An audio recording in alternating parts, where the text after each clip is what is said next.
Bismillahirrahmanirrahim. Assalamu alaikum, my students and my viewers. Today our topic is the levels of organization. In order to understand the various phenomena of life, biologists study biological organization at different levels. You know that these different levels before these levels are छोटी classes में जो आपने पहले पढ़ा होगा इन levels के मुतालिक कि एक जानदार की तख्लीक कैसे होती है, तो उसमें सबसे जो बेसिक चीज़ जो बताई जाती है, बेसिक यूनिट बताया जाता है cell. Cells makes tissues make organs make organ system and organ system make an individual. ये जो आप लोग पहले प्रीवियस अपनी क्लासेस में पढ़ चुके हैं, पढ़ के आ रहे हैं, ये बताया जाता था. अब हम थोड़ा सा इसको एलेबोरेट करके इसकी मच एक्सप्लेनेशन जो है, थोड़ी मोर एक्सप्लेनेशन करेंगे. उसमें क्या है कि जो एक्सप्लेनेशन में हम जो चीज़ें ऐड करते हैं उसमें पहला लेवल जो है वो है सब एटॉमिक एंड एटॉमिक लेवल है. उसके बाद molecular level change into organelle and cell level. Organelle and cell level mean different cells when perform a single function and they make a single function and they make tissues. एक जैसे जो sales हैं या different cells जो हैं मिलकर एक जैसा काम करते हैं तो वो क्या बना देते हैं, टिश्यूज बना देते हैं एक ऑर्गन के, एक ऑर्गेनिज्म के. इसी तरह डिफरेंट टिश्यूज मिलकर जब सेम फंक्शन करते हैं, परफॉर्म करते हैं, दे मेक ऑर्गन और ऑर्गन सिस्टम. ऑर्गन बनता है उन टिश्यूज से मिलकर. जैसे इसके एग्जांपल में भी मैं बाद में भी बताऊंगी. अब अगर स्टमक की एग्जांपल ले लें, वो एक ऑर्गन है जो मुख्तलिफ टिश्यूज से मिलकर बनता है, जिसमें मस्कुलर टिश्यूज होते हैं और उसके स्मूथ टिश्यूज होते हैं जो कि एक स्टमक को बनाते हैं. वो टिश्यूज मिल के ऑर्गन बना देते हैं. इस तरह ये ऑर्गन जो है, स्टमक है, वो एक सिस्टम बनाता है. किस तरह एक सिस्टम बनाता है? जब वो स्टमक एक डाइजेस्टिव सिस्टम में शामिल हो जाता है तो वो एक सिस्टम में आ जाता है. और उस डाइजेस्टिव सिस्टम में आपको पता है और भी ऑर्गन्स होते हैं. कौन कौन से होते हैं? उसमें डाइजेस्टिव ट्रैक्ट कंप्लीट होती है, माउथ से स्टार्ट होती है और स्टमक आ जाता है, एसोफेगस पहले, फिर स्टमक एंड फिर large and small intestine and etcetera. इस तरह से ये एक सिस्टम बना देते हैं. और जब ये सिस्टम जब कंप्लीट हो जाता है एक इंडिविजुअल के अंदर तो ये इंडिविजुअल लेवल बन जाता है. इस तरह इंडिविजुअल्स बनते हैं और ये इंडिविजुअल्स जब इकट्ठे हो जाते हैं तो वो एक लेवल बनाते हैं जिसको हम पॉपुलेशन कहते हैं, यानी एक आबादी बन जाती है उस तरह के जानदारों की. उसमें इंसान भी शामिल हैं, उसमें जो है जानवर भी, एनिमल भी, प्लांट्स भी, उसके अंदर जो है बर्ड्स भी, सब जो इंडिविजुअल्स आ जाते हैं उनके अपने अपने सिस्टम्स हैं, अपने अपने लेवल्स हैं और इन लेवल्स को कंप्लीट करके वो एक पॉपुलेशन लेवल बन जाता है. हर एक अपना पॉपुलेशन लेवल होता है और ये पॉपुलेशन लेवल जिसमें डिफरेंट तरह के एनिमल्स आ जाते हैं तो वो एक लेवल बनाते हैं जिसको हम कम्युनिटी बोलते हैं. ठीक है जी. और ये कम्युनिटी के अंदर बहुत सारे जब मुख्तलिफ चीज़ों का इंटरचेंज हो जाता है, इंटरेक्शन हो जाता है, तो वो हमारा बायोस्फीयर लेवल बन जाता है. ये तो है इसकी समरी जो हमने अभी पढ़ना है. अब हम इसको डिटेल में भी करेंगे. फर्स्ट ऑफ ऑल जो हम पहला वाला करेंगे वो है जी हमारा सब atomic and atomic level. All types of matters are made up of elements and each element contains a single kind of atoms. The atoms are actually made of many subatomic particles. The most stable subatomic particles are electrons, protons and neutrons. जब हम किसी भी चीज़ की बात करते हैं, organism की बात करते हैं, तो हम उसका सबसे स्मॉलेस्ट पार्टिकल की तरफ आते हैं तो वो हमें पता है तमाम चीज़ें मैटर से मिलकर बनी है. और मैटर में सबसे जो छोटा पार्टिकल है वो है जी एटम. एटम यानी एटॉमिक लेवल की हम बात करते हैं. एटम जो है ये अनब्रेकेबल है, छोटा नहीं हो सकता, लेकिन इसके कुछ सब एटॉमिक पार्ट्स हैं और वो आप पहले से जानते हैं. वो कौन कौन से हैं? Electron, proton and neutron. इसके अलावा जो है यानी ये एक जानदार को बनाने में भी एटम का जिक्र है कि वो उसके अपने एटम्स होते हैं एक लिविंग बीइंग के. वैसे आपको पता है 92 काइंड के एलिमेंट्स जो हैं हमारी कायनात में, हमारी इस अर्थ में जो है पाए जाते हैं. 92 टाइप के कायनात कहना नहीं, अर्थ के अंदर जो पाए जाते हैं 92 एलिमेंट्स जो हैं वो पाए जाते हैं. अब इन 92 एलिमेंट्स में से 16 एलिमेंट्स ऐसे हैं. कितने एलिमेंट्स? 16 एलिमेंट्स ऐसे हैं जो के कहलाते हैं बायो एलिमेंट्स. क्या कहलाते हैं? Bio elements. बायो एलिमेंट्स का मतलब ये है कि ये हिस्सा लेते हैं बॉडी मैस बनाने में, लिविंग बीइंग की पूरी बॉडी बनाने में ये 16 एलिमेंट्स जो है हिस्सा लेते हैं. और इनमें से 16 एलिमेंट्स में 6 एलिमेंट्स ऐसे हैं. कितने एलिमेंट्स? 6 एलिमेंट्स ऐसे हैं जो कि तकरीबन बॉडी का पार्ट बॉडी मैस बनाते हैं। 6 एलिमेंट, 16 में से 6 एलिमेंट ऐसे हैं जो कि टोटल तकरीबन जो है उसका बॉडी का मैस बनाते हैं। और वो एलिमेंट्स कौन कौन से हैं? उनमें ऑक्सीजन है, कार्बन है, hydrogen, nitrogen, calcium and phosphorus. कौन कौन से मैंने बताए? 6 एलिमेंट्स। वो 6 एलिमेंट्स हैं जी हमारे पास oxygen, carbon. Okay student, 6 elements मैंने आपको बताया जो कि 99% जो है एक बॉडी का मैस जो है बनाते हैं। वो है oxygen, carbon, hydrogen, nitrogen, calcium and phosphorus. कौन कौन से हैं जी? वो फास्फोरस। उसके बाद हम बात करते हैं 10 एलिमेंट्स ऐसे हैं जो कि बॉडी मैस का सिर्फ 1% बनाते हैं। तो वो कौन कौन से हैं? Potassium, sulphur, chlorine, sodium, magnesium, iron, copper, manganese, zinc and iodine. ये तमाम वो एलिमेंट्स हैं जो मिलकर बायो एलिमेंट्स कहलाते हैं और ये मिलकर जो है टोटल बायोमास जो है वो बॉडी का बनाते हैं। नेक्स्ट है जी molecular level. In organism, bioelements usually do not occur in isolated forms. Rather, they combine through ionic or covalent bonding. This stable particle formed by such bonding is called as molecule or biomolecule. अब ये क्या बात हुई कि एक जो atom है वो अलहदा से एग्जिस्ट नहीं कर सकता, वो हमेशा मॉलिक्यूलर फॉर्म में जो है पाया जाता है। कैसी मॉलिक्यूलर फॉर्म में? अगर हम ऑक्सीजन की बात करते हैं, अगर वो बॉडी का मैस बनाते हैं तो वो हमेशा O2 की फॉर्म में पाया जाएगा। तो इसको हम कहते हैं मॉलिक्यूलर लेवल। अब ये मॉलिक्यूलर लेवल जो एटम है वो कैसे क्रिएट करते हैं? थ्रू कोवेलेंट बॉन्ड या फिर आयनिक बॉन्ड। कोवेलेंट बॉन्ड आपने केमिस्ट्री में ये भी पढ़ा होगा मे बी कि कोवेलेंट बॉन्ड 2 एटम इश्तराक में, जैसे ऑक्सीजन के 2 एटम आपस में बाहमी समझौता करते, इश्तराक करके जो है कोऑर्डिनेशन से कोवेलेंट बॉन्ड के जरिए मॉलिक्यूल बनाते हैं, या फिर लेने देने से इलेक्ट्रॉन को देकर या लेकर एक एटम के दरमियान में जो बॉन्ड बनता है उसको हम आयनिक बॉन्ड कहते हैं। तो इस तरह से ये बायो मॉलिक्यूल जो है वो बनते हैं। An organism is formed by enormous number of biomolecules of hundreds of different types. These molecules are the building materials and are themselves constructed a great variety and complexity due to specific bonding arrangement. Biomolecules are classified as micromolecules and macromolecules. 2 तरह के molecules पाए जाते हैं। Okay जी, molecular level पे मैंने आपको क्या बताया? इसकी 2 तरह के मॉलिक्यूल्स पाए जाते हैं बॉडी के अंदर जो बॉडी मैस को बनाते हैं। वो है micro molecules and macro molecules. जैसे कि इसके नाम से ही जाहिर है, माइक्रो मॉलिक्यूल्स जिसका वेट कम होता है, छोटे मॉलिक्यूल्स होते हैं। जैसे कि एग्जांपल इसकी हम लेते हैं जो बॉडी में ग्लूकोज एंड वाटर एक्सेट्रा, इसके अलावा भी होते हैं। ग्लूकोज एंड वाटर की एग्जांपल हम लेते हैं माइक्रो मॉलिक्यूल्स में। ये छोटे मॉलिक्यूल होते हैं। जैसे इसका फार्मूला H2O और ग्लूकोज जो है जिसका फार्मूला इसमें जो है कार्बन और हाइड्रोजन जो है C6H12O6 और C6H12 एंड O6 जो है ग्लूकोज वाटर, और ये मिलकर जो है माइक्रो मॉलिक्यूल्स बनाते हैं। इसी तरह जो है मैक्रो मॉलिक्यूल्स की जब हम बात करते हैं तो इनका जो ये है बड़े मॉलिक्यूल होते हैं, इसमें स्टार्च आ जाती है, जिसमें डिफरेंट टाइप्स के कार्बोहाइड्रेट्स होते हैं और डिफरेंट प्रोटीन्स, जिसमें कि बहुत सारी नाइट्रोजन के जो है मॉलिक्यूल्स और नाइट्रेट्स वगैरह जो है शामिल होकर प्रोटीन्स को बनाते हैं। अमाइनो एसिड्स शामिल हो जाते हैं प्रोटीन के अंदर, तो ये कम्प्लेक्स मॉलिक्यूल हो जाते हैं, बड़े मॉलिक्यूल हो जाते हैं। इसी तरह लिपिड्स की एग्जाम्पल है, ये वो हैं जो कि बड़े बड़े मेगा मॉलिक्यूल्स होते हैं, मैक्रो मॉलिक्यूल्स कहलाते हैं, बड़े मॉलिक्यूल्स। ये है जी मॉलिक्यूलर लेवल। इस तरह ये micro molecules and macro molecules जब मिलकर इकट्ठे होकर कोई चीज के लिए काम करते हैं, कोई एक फंक्शन परफॉर्म करते हैं, तो एक स्पेशल ऑर्गेनेली बना देते हैं। और हमारा नेक्स्ट लेवल है जी organelle and cell level. Biomolecules assemble in a particular way and form organelle. ये बात मैंने आपको बता दी कि बायोमॉलिक्यूल्स मिलकर क्या बना देते हैं जी? Organelle. And these organelles are actually सब cellular structure and when they assemble together units of life बनते हैं। और वो units of life obviously you know that these are cell. Okay जी, each type of organelle is specialized to perform a special function. For example, mitochondria are specialized for cellular respiration, ribosomes are special for synthesis of protein. Synthesis of protein के लिए क्या है जी? वो है हमारे पास ribosomes. अब 2 की एग्जांपल हमने ली है, जो एक तो है जी माइटोकॉन्ड्रिया। इसके अंदर ऑर्गेनेली की एग्जांपल में हम जब लेते हैं तो क्या आ जाता है? माइटोकॉन्ड्रिया किस लिए इस्तेमाल होते हैं ये ऑर्गेनेलिस? ये ऑर्गेनेलिस इस्तेमाल होते हैं रेस्पिरेशन के लिए। एक और की एग्जांपल जो हमने ली थी वो क्या है जी? राइबोसोम्स। और ये राइबोसोम्स जो हैं ये सिंथेसिस करते हैं। क्या सिंथेसिस करते हैं?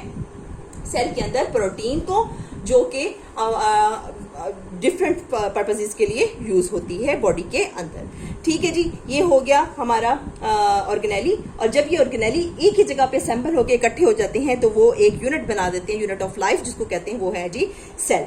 ओके, अब बस जो ऑर्गेनिजम्स हैं वो होते ही सिंगल सेल पर होते हैं, और कुछ जो ऑर्गेनिजम्स होते हैं वो मल्टी सेलुलर होते हैं, और जो सिंगल सेलुलर होते हैं यू नो दैट वो यूनिसेलुलर कहलाते हैं, और कुछ प्रोकैरियोट्स एंड प्रोटिस्ट जो हैं वो इसके अंदर आते हैं। ठीक है जी स्टूडेंट्स, ये हो गए सिंगल सेल एनिमल्स की एग्जांपल। इसके अलावा जो है हम एग्जांपल लेते हैं जब मल्टी सेलुलर ऑर्गेनिजम्स की, जिनके अंदर के मैनी और 1, 2 और 3 और trillions of millions of cells जो है पाए जाते हैं एक ऑर्गेनिज्म के अंदर, तो वो हो जाते हैं। फंजाई हो गया जिसकी एग्जांपल, एनिमल्स हो गया, बड़े बड़े प्लांट्स हो गए, या सबसे बेहतरीन एग्जांपल ह्यूमन बीइंग बनते हैं। इस तरह जी ये ट्रिलियंस ऑफ सेल से मिलकर जो है ये बड़े ऑर्गेनिजम्स बनते हैं। ये हो गया हमारा organelle and cell level. Next हमारा लेवल जो है वो है जी जब ये डिफरेंट सेल्स मिलकर एक जगह पर इकट्ठे होकर एक जैसा काम और फंक्शन परफॉर्म करेंगे तो वो कौन सा लेवल बनाएंगे, वो बना देंगे जी tissue level. In multicellular organisms, similar cells performing similar function are organized into groups. These are called tissues, and these tissues defined as a group of similar cells specialized for the performance of a common function. Each cell in a tissue carries on its own life processes like cellular respiration, protein synthesis. ये आपने पहले भी मैंने आपको in the cell level में बताया है ये बात. But it also carries on some specific processes related to the function of the tissues. There are different types of plant tissues. For example, in the plants, epidermal tissues, ground tissues. In the plant tissues की अगर हम example लेते हैं, कौन कौन से पाए जाते हैं प्लांट्स के अंदर, वो आ जाते हैं ग्राउंड टिश्यूज। एग्जाम्पल है इसकी ground tissues and epidermal tissues.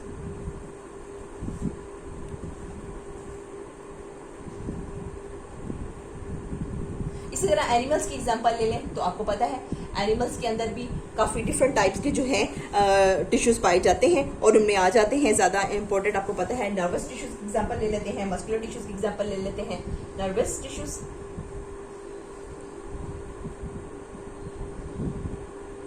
Muscular tissues,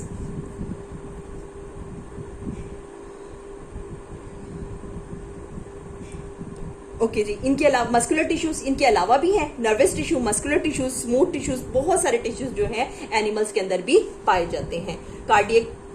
cardiac tissues, cardiac muscles बनाते हैं, ये तमाम जो टिश्यूज हैं ये पाए जाते हैं किसके अंदर जी, एनिमल्स के अंदर। और ground tissues, epidermal tissues example है प्लांट्स की। ये हो गया जी टिश्यूज लेवल। इसके बाद जब डिफरेंट टिश्यूज मिलकर, जैसे पौधों में ग्राउंड टिश्यूज और एपिडर्मल टिश्यूज मिलकर एक जगह पे इकट्ठे होकर कोई काम करते हैं, फंक्शन करते हैं, तो उसका एक ऑर्गन बना देते हैं। इसी तरह जो एनिमल के अंदर nervous tissues and muscular tissues हैं, जब ये इकट्ठे होकर एक जगह पर काम करते हैं। इसके अलावा टिश्यूज की एग्जाम्पल में स्मूथ टिश्यूज भी हैं, मैंने अभी आपको एग्जांपल पहले भी दी थी कि मस्कुलर टिश्यूज और स्मूथ टिश्यूज जब मिलकर काम करते हैं तो वो क्या बना देते हैं, स्टमक बना देते हैं, और वो स्टमक जो है वो फिर ऑर्गन सिस्टम के अंदर चला जाता है। तो हमारा नेक्स्ट लेवल है जी वो क्या है, organ and organ level, organ system level. ठीक है जी, ये हमारा 5th वन हो गया level. In higher multi cellular organisms more than one type of tissues having related functions are organized together and make a unit called organ. And different tissues of an organ perform their specific function, and these functions collectively become the function of an organ. एक organ के लिए special function करते हैं। For example, मैंने stomach की is an organ specialized for the digestion of proteins and for storing food. Two major types of tissues are present in its structure. Epithelial, जिसको कि हम glandular tissues secrete, and उसके अलावा जो है gastric juice create करते हैं for the digestion of protein.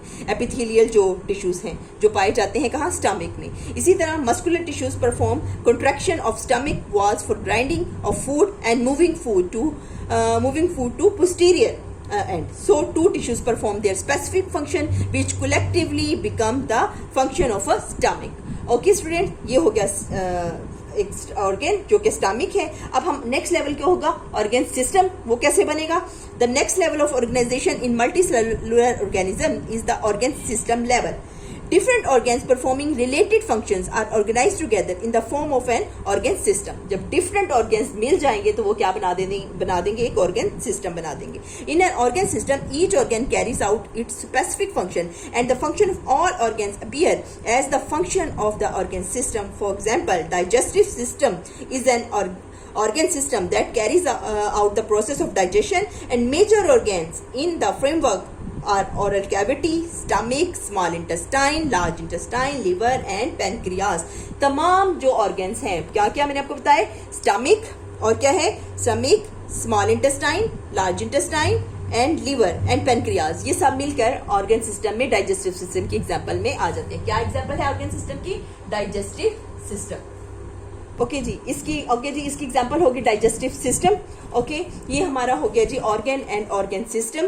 इसके बाद जो लेवल स्टार्ट होता है, जिस तरह डिफरेंट सिस्टम, जैसे कि एक ऑर्गेनिज्म के अंदर डाइजेस्टिव सिस्टम है, नर्वस सिस्टम है, और उसके अलावा बहुत सारे सिस्टम्स, नर्वस सिस्टम हो गया, स्केलेटल सिस्टम हो गया, ये तमाम system, circulatory system, respiratory system, ये सिस्टम मिलकर एक इंडिविजुअल की तरफ बढ़ते हैं, इंडिविजुअल बनाते हैं. ना सिर्फ हम एनिमल्स की बात करेंगे बल्कि प्लांट्स की भी अगर हम बात करें तो प्लांट्स के अंदर जो है आपको पता है, प्लांट्स के अंदर क्या पाए जाते हैं, रूट सिस्टम पाया जाता है, शूट सिस्टम पाया जाता है, और ये सिस्टम मिल के जो है क्या बना देते हैं, एक इंडिविजुअल, एक पौधा बना देते हैं. ये इसके अंदर चलता है, रूट सिस्टम होता है, और उसके अलावा इसका शूट सिस्टम होता है.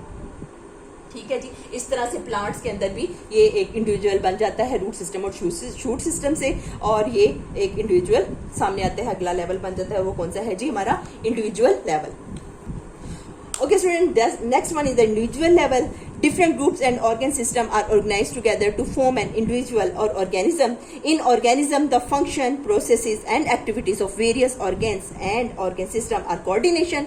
For example, when a man is engaged in a continuous and hard exercise, not only his muscles are working, but also there is an increase in the rate of respiration and heartbeat.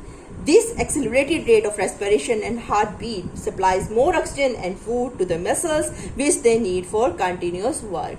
बात क्या हुई कि तमाम जो हमारे systems हैं, जब वो मिलकर एक इंडिविजुअल के लिए काम करते हैं, जैसे रेस्पिरेटरी सिस्टम जो है, उसमें रेस्पिरेशन, एक इंडिविजुअल अपने रेस्पिरेटरी सिस्टम के जरिए रेस्पिरेशन कर सकता है, और एक डाइजेस्टिव सिस्टम के जरिए एक इंडिविजुअल अपनी डाइजेशन को कंप्लीट कर सकता है. तो ये लेवल जो है जी इंडिविजुअल लेवल बन जाता है. इंडिविजुअल लेवल कहते हैं, बहुत सारे जो इंडिविजुअल हैं वो ऐसे और बनते हैं और इस तरह से अपनी ज़िंदगी को चलाते हैं. और ये जब डिफरेंट इंडिविजुअल्स जो हैं वो एक जगह पर इकट्ठे हो जाते हैं तो वो एक और लेवल क्रिएट करते हैं, जिसको हम कहते हैं पॉपुलेशन लेवल. ओके स्टूडेंट, की population level, community level and biosphere, जब एक इंडिविजुअल बन जाता है, वो एक अपनी पॉपुलेशन का एक हिस्सा बनता है, तो उसमें क्या है कि डिफरेंट पॉपुलेशंस जो हैं वो एक फर्द एक पॉपुलेशन में इजाफे का बाइस बनता है. फिर इस तरह जितने जो फर्द आते चले जाते हैं, जिस तरह दुनिया में पैदाइश होती चली जाती है, उस तरह से जो है ये लेवल बढ़ता चला जाता है. जैसे कि एग्जांपल है ह्यूमन पॉपुलेशन, जो पाकिस्तान में 2010 में जो थी, 2010 में जो पॉपुलेशन थी वो 173.5 मिलियंस थी individual, according to the survey के मुताबिक जो पाकिस्तान की आबादी थी 2010 में वो कितनी थी, 2010 में कितनी थी जी, वो 2010 में 173.5 जो 173.5 मिलियन जो है इंडिविजुअल्स थे, जो कि पाकिस्तान की आबादी के थे शामिल. ओके, इस तरह जी एक पॉपुलेशन एक जो है बड़ी, उसमें पॉपुलेशन फर्द की भी होगी, पॉपुलेशन हर ऑर्गेनिज्म की अपनी होगी. ठीक, अब जब ये पॉपुलेशन जगह इकट्ठे हो जाते हैं एक लेवल के अंदर, उसको हम कम्युनिटी लेवल कहते हैं. अब क्या है जी community? A community as an assemblage of different populations interacting with one another with in the same environment. For example, a forest में be considered as a community. It includes different plants, microorganisms, fungi and animals species. Okay, example क्या दी गई है? एक forest की दी हुई है, जिसमें ना सिर्फ जो है प्लांट्स होते हैं बल्कि उसमें डिफरेंट एनिमल्स भी होते हैं, डिफरेंट बर्ड्स भी होते हैं. वो सारे मिलकर इकट्ठे एक ही जगह पर रहते हैं, वो कम्युनिटी बना देते हैं. और इसी तरह फॉरेस्ट की एग्जांपल होगी, या हमारी अपनी भी एग्जांपल, जैसे हमारे एरिया, हम जहाँ रहते हैं हमारे एरिया में और कितने तरह के जो है जानवर पाए जाते हैं, वो वो उसका कम्युनिटी लेवल कहलाता है। उसके बाद जब हम बात करते हैं बायोस्फीयर लेवल की, ये क्या है जी? The part of the earth inhabited by organism communities is known as biosphere. जहाँ पर के तमाम ऑर्गेनिज्म रहते हैं, वो रिहाइश पजीर होते हैं, उसको बायोस्फीयर कहते हैं। जैसे कि हम अपनी अर्थ की बात करें तो अर्थ जो है हमारी, इसके ऊपर यहाँ पर जो ये कहीं पहाड़ हैं, कहीं दरख्त हैं, तो ये हमारा बायोस्फीयर है जी, जिस पूरे के ऊपर जो है ऑर्गेनिजम्स रहते हैं। ये सारे का सारा जिस जगह पे या कहीं पर पानी है, रिवर है, तो ये तमाम जो क्या कहलाता है? बायोस्फीयर कहलाता है, हमारा बायोस्फीयर लेवल है। ये हमारा टॉपिक जी बहुत वास्ट था। मैंने बड़ी कोशिश की है कि आपको ये समझ आया हो, और अगर आपको नहीं भी कुछ समझ आए तो आप मेरे से कमेंट बॉक्स में पूछ सकते हैं। इंशाल्लाह मैं आपको उसका जवाब जरूर दूंगी। इसके साथ ही मुझे इजाजत दीजिए। अल्लाह हाफिज।